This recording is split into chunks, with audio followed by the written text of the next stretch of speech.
refusal to accept the CIA's findings on Russian hacking, prompting new pushback by fellow Republicans and the Clinton campaign. Tonight, new information as to why U.S. intelligence officers suspect the hackers tried to help Trump win the election. Putin's pal. Sources say Trump is likely to choose ExxonMobil chief Rex Tillerson to become America's top diplomat. But some members of Trump's own party, they're spoiling for a fight right now, citing Tillerson's personal ties to the Russian president. Nuclear warning. There's rising tension in disputed international waters as China responds to provocative comments by President-elect Trump with an unprecedented show of force. Could it explode into a military conflict? An about-face on Obama. Trump denies he's planning to wipe out the 44th president's legacy, describing the current commander-in-chief as terrific. Tonight, insights into the post-election praise of the man he once bashed during the campaign. We want to welcome our viewers in the United States and around the world. I'm Wolf Blitzer. You're in the Situation Room.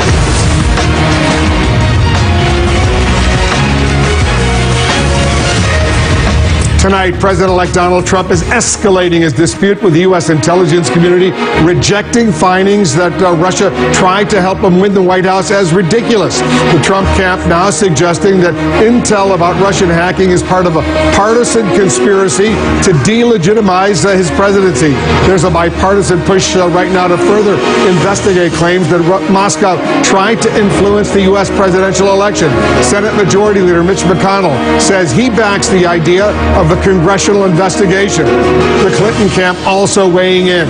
Former campaign chairman John Podesta is supporting calls for members of the Electoral College to get an intelligence briefing on Russian hacking. Some electors asking for the information before they vote next week, presumably to seal Donald Trump's election victory. The president-elect may be just hours away from revealing his choice for Secretary of State. Sources say ExxonMobil CEO Rex Tillerson remains the leading candidate, but there are increasing signs that Tillerson may face a confirmation fight in the Senate. Some top GOP senators, they're joining with Democrats right now in raising red flags about Tillerson's personal ties to Russia.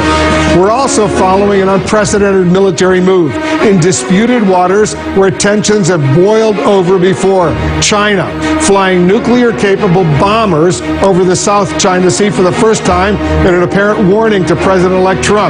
This after Trump questioned whether the United States should keep its long-standing policy that Taiwan is part of one China. We'll get reaction to all of this from a Democrat on the House Intelligence Committee, Congressman Andre Carson. And our correspondents and analysts and guests, they're all standing by as we bring you full coverage of the day's top stories. First, CNN's Ryan Nobles is over at Trump Tower in New York City. What's the latest as far as the transition, Ryan, is concerned?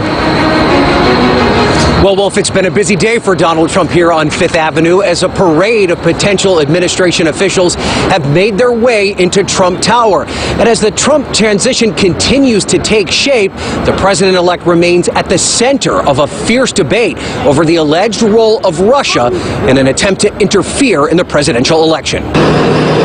Tonight, Donald Trump refusing to accept CIA reports that conclude Russia actively attempted to intervene in the presidential election.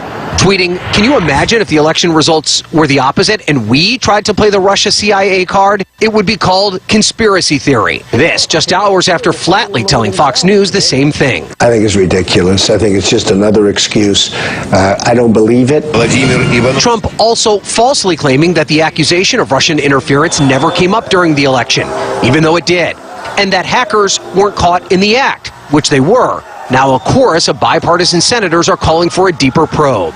It's clear the Russians interfered.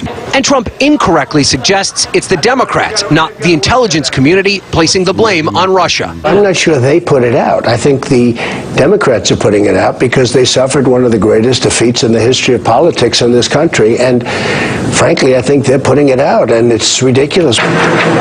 Which entirely misses the problem of a foreign entity attempting to undermine the integrity of the U.S. election. It makes any potential investigation challenging if Trump remains opposed to the effort once he takes office. But the Senate's most powerful Republican is also pushing back, arguing that the intelligence is correct and an investigation is needed. I agree with Senator Schumer, Chairman McCain, Burr, and others. This simply cannot be a partisan issue. The Russians are not our friends. And now, the Clinton campaign is backing a demand from Electoral College electors for a full intelligence briefing on the matter ahead of their official vote on December 19th.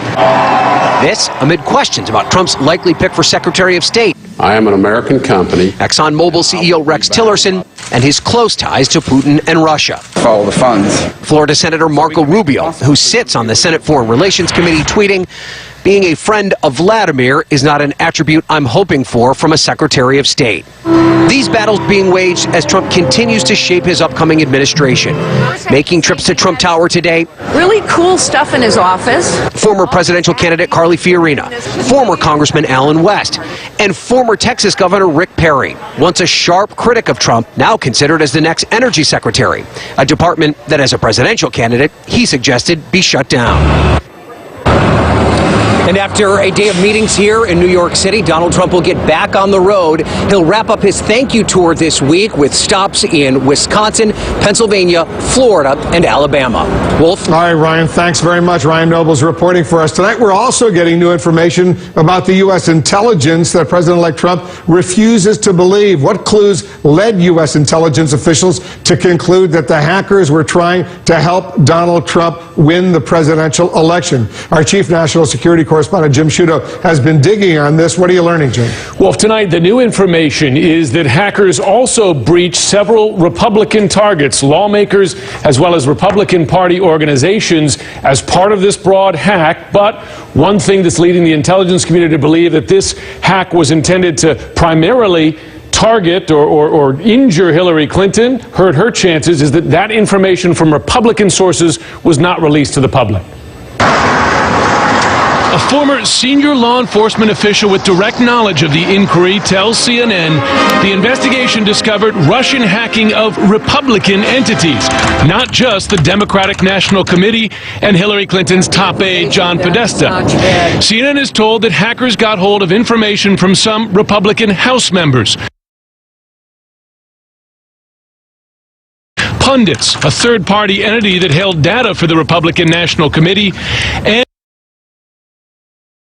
nonprofit groups tied to the party. Most of the information relating to the Republican Party was not released by hackers. That, in part, led the intelligence community to assess that Russia could have been acting to impact the election for Trump, though it was not clear whether this was truly for Trump or just to weaken Clinton. FBI investigators were not as convinced.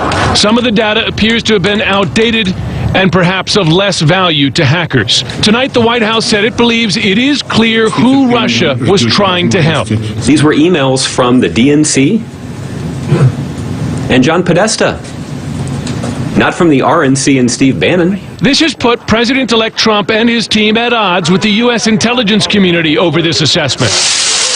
The president-elect himself is questioning the assessment that Russia was involved in any election-related hacking at all. Once they hack, if you don't catch them in the act, you're not going to catch them. They have no idea if it's Russia or China or somebody. Trump's transition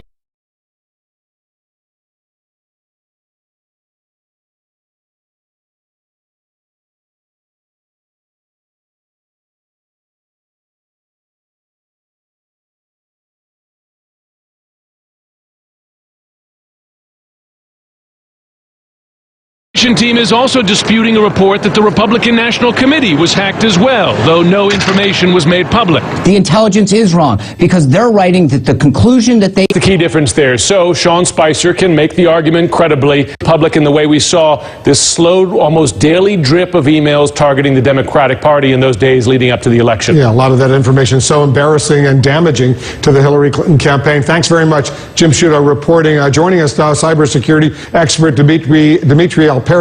He has unique insight into the investigation of the Russian hacking. Dmitry, thanks very much for coming in. Thanks for having me. All right, so your firm, CrowdStrike, investigated the cyber attacks on the Democratic National Committee. Why are you so certain that the Russians did it? Well, President-elect Trump said yesterday and today again that you have to catch these hackers in the act.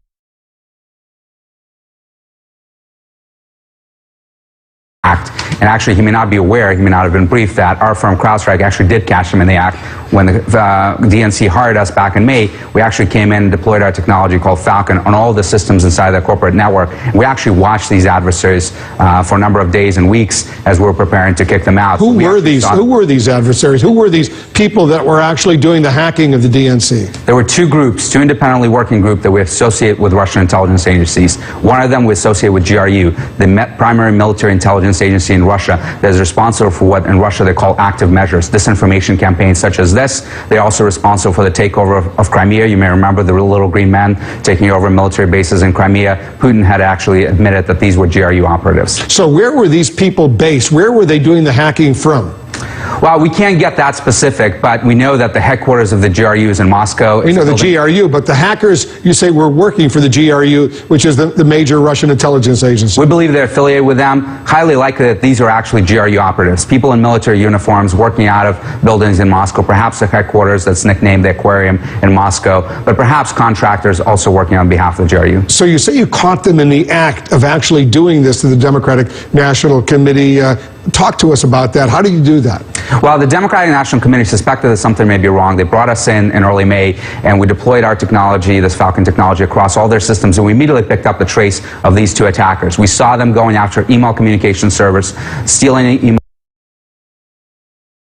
from the DNC for a period of 9 months, going back to 2015, and then going after sensitive documents that the campaign was preparing on Donald Trump and other Republican candidates that were running for the primary. And so the working assumption is that the GRU, the Russian intelligence agency, then gave these documents, all these emails, to WikiLeaks, and then WikiLeaks would release them on a daily basis. Is that your understanding? Well, we actually had two other leaking campaigns that were set up, an organization called DC Leaks, and then Guccifer 2.0 character that popped up, and both of them started leaking this information initially, and then Guccifer actually claimed on Twitter that he had given the information to WikiLeaks, providing a direct connection from Guccifer to the WikiLeaks dumps of emails. What is your reaction when you hear John Bolton, the former U.S. ambassador to the United Nations, a man considered possibly a deputy secretary of state in a Trump administration, saying this could have been what he calls a false flag?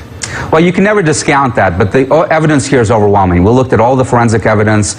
We had the FBI and the intelligence community confirm publicly in October independently that they believe the Russians were behind this hack. And the thing that you have to understand is that we've been tracking these groups, these intelligence agencies, for years. In fact, one of them, the GRU, has been active since mid-2000s. So we have over 10 years of history of their campaigns, literally hundreds of intrusions into different organizations. How high is your level of certainty that the Russians did this? We have very high level of confidence that Russian intelligence agencies were behind it.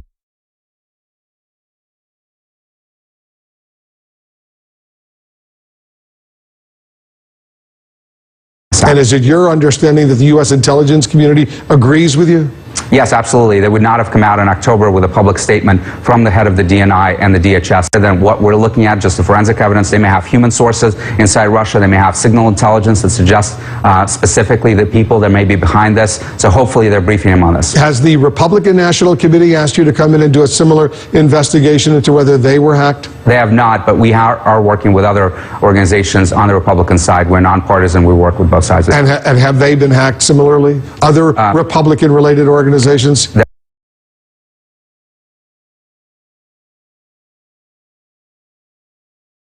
And Republican operatives that have been hacked by the Russians. When you say operatives, what does that mean? People with the Republican Party. Political operatives, if you will, because that's what Mike McCall, the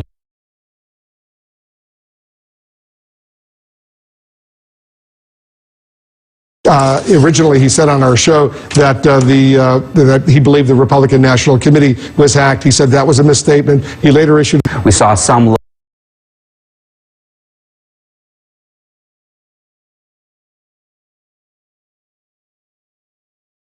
operatives in the Republican Party actually again released their emails on DC Leaks. That has not gotten a lot of attention, but certainly not in the volume and scope of the DNC hack. Dmitry Alperovitch, thanks so much for coming in. Thank you. We'll continue this conversation. In the last hour, we spoke to Donald Trump ally, the former House Intelligence Committee Chairman here in the United States, but was actually working to try to get Donald Trump elected president. Well, my personal opinion is that I'm back to a system that is non-electronic as it relates to our local and federally elected positions. Why would elections? Why do you believe Russian hackers potentially could sit on stolen information from Republican targets, whether members of Congress, Republican pundits, an RNC vendor, and not release that information as opposed to releasing information that was embarrassing to the Democrats and Hillary Clinton's campaign?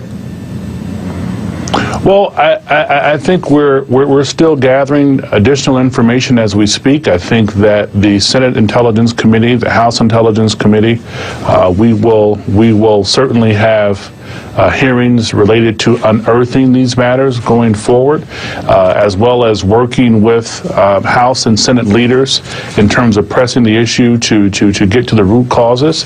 But it seems as if Mr. Trump's language, his overtures to Russia, could have been a motivating factor. That is not to say that Mr. Trump gave a directive or was in concert with the Russian government, but it is to suggest that his favorable comments throughout the campaign opened the door for the Russian government to feel as if they have an ally in the White House, and that is very troubling for our national security. I want you to stand by, Congressman. We're getting some breaking news coming into the Situation Room, but we got to take a quick break. We'll resume this conversation, share the new information we're getting right after this.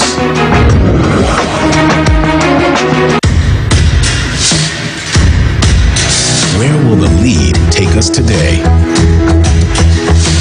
Straight to the source. Would Israel be willing to go along with those demands? To a side you haven't seen. That sounds a young man's game.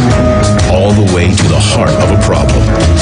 What is going on in Ferguson, Missouri, in downtown America? Maybe all the way to the president. Do you think you were naive back then? The Lead with Jake Tapper. Weekdays at 4. Every day we do stories about people in need. With CNN's Impact Your World, you can help. When you go to the Impact Your World section at CNN.com, you'll find more on the stories that move you. Plus, you can find out just what you can do to help. Links to reputable charities.